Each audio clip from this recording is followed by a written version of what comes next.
तो आज हम लोग शुरुआत करेंगे factors on which the electrolytic conductance depends. Factors on which the factors on which electrolytic conductance depend. Electrolytic conductance depends. कौन कौन से ऐसे फैक्टर हैं जिस पर कंडक्टेंस डिपेंड करता है? तो पहला हो गया interionic attraction. Interionic attraction. तो इंटरआयनिक अट्रैक्शन अगर बढ़ेगा, if interionic attraction increases then resistance will increase. Resistance बढ़ेगा, कंडक्टेंस की वैल्यू क्या होगी? डिक्रीज करेगी। तो interionic attraction increases if it increases resistance बढ़ेगा। रेसिस्टेंस का उल्टा conductance, resistance increases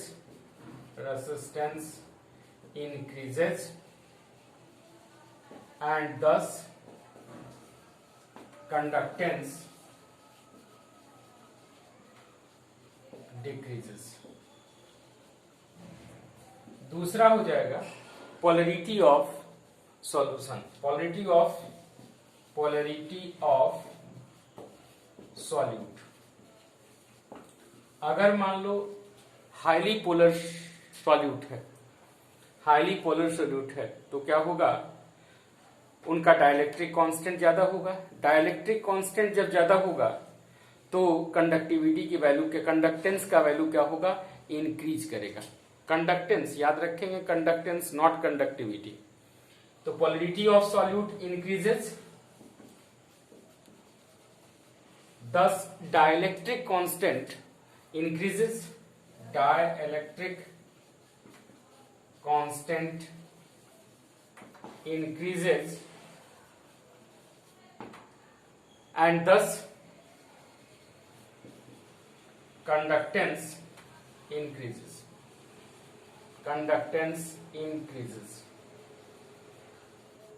third factor हो गया विस्कोसिटी।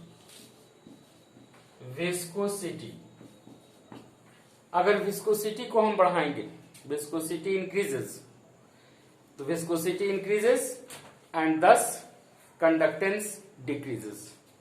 Viscosity increases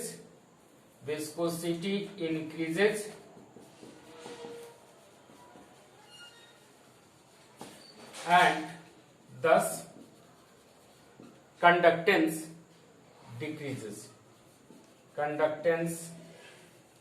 decreases. चौथे फैक्टर पे हम आएंगे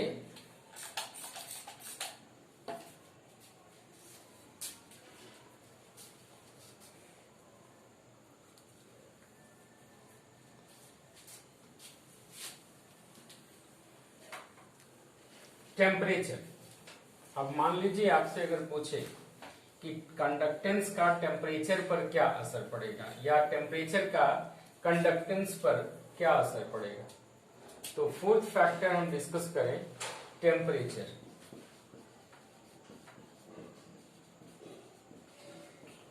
टेम्परेचर इंक्रीजेस तो इंटर आयनिक अट्रैक्शन क्या होगा?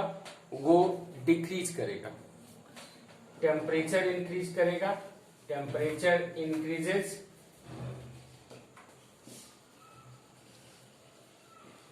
inter-ionic attraction between the solute molecule or ions decreases. Inter-ionic attraction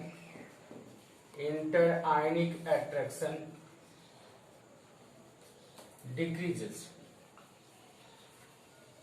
and thus conductance decreases. Conductance increases, temperature अगर इंक्रीज करेगा इंटरआयनिक अट्रैक्शन डिक्रीज करेगा, उसका रेसिस्टेंस क्या होगा, डिक्रीज करेगा, तो कंडक्टेंस की वैल्यू क्या होगी, इंक्रीजेस, कंडक्टेंस इंक्रीजेस। ये बात हो गया किसके लिए, फॉर अ स्ट्रॉन्ग इलेक्ट्रोलाइट। और अगर वीक इलेक्ट्रोलाइट के केस में, जैसे मान लो एसिटिक एसिड है, इसके केस में क्या होगा कि टेम्परेचर अगर बढ़ाएंगे तो डिग्री ऑफ डिसोसिएशन इनका क्या होगा, इंक्रीज करेगा। फॉर वीक इलेक्ट्रोलाइट,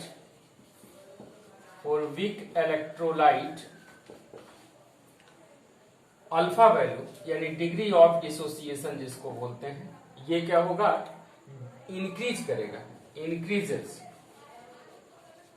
एंड दस कंडक्टेंस इंक्रीजेस।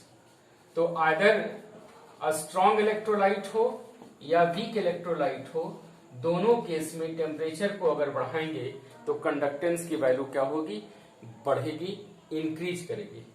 अब नेक्स्ट जो लास्ट फैक्टर है वो है क्या, डाइल्यूशन।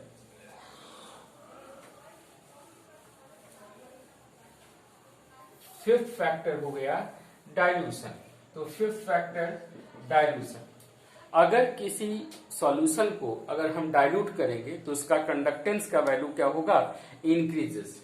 तो कंडक्टेंस इंक्रीजेस बाय डाइल्यूशन। लेकिन अगर आपसे पूछेगा कंडक्टिविटी, तो कंडक्टिविटी की वैल्यू क्या होती है, जैसे जैसे कॉन्सेंट्रेशन सॉल्यूशन का बढ़ेगा वैसे वैसे उसकी कंडक्टिविटी क्या होती है, डिक्रीज करती है। जैसे जैसे उसका कॉन्सेंट्रेशन बढ़ेगा उसका स्पेसिफिक कंडक्टेंस या कंडक्टिविटी की वैल्यू डिक्रीज करेगी, जो आगे हम क्लास में डिस्कस करेंगे। Thank you.